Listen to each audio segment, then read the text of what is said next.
ini, aduh, kan bunyilah kambing. Memang tak guna tu kambing. Jadi ini adalah 5 unfortunate tu. Jadi ini adalah 5 unfortunate kegemaran orang ramai. Tapi sebelum tu, mohon jasa korang untuk like, comment and share video ini, okey? Disebabkan saya mahu, orang kata apa, ranking 5 peserta yang terbaik untuk Satu Nyawa season 5 kali ini. Jadi tanpa membuang masa, saya akan ranking 5 peserta yang terbaik untuk Satu Nyawa season 4. Satu Nyawa season 5 pula, silap tu. Sekejap, lagi sekali. Ini adalah 5 unfortunate. Aduh, sakit. Ulang.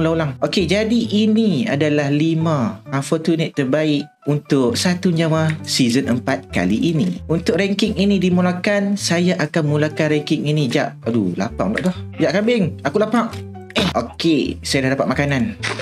Okey, dah kenyang. Okey, ulang balik. Ini adalah 5 unfortunate. Astaghfirullahaladzim, pokok ni mengacau tu.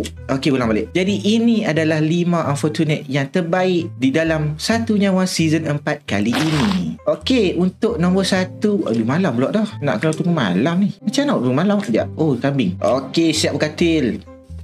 Okey, dah pagi. Jadi jom ulang balik. Jadi ini adalah 5 unfortunate terbaik untuk Satu Nyawa season 4 kali ini. Nombor 1, kita ada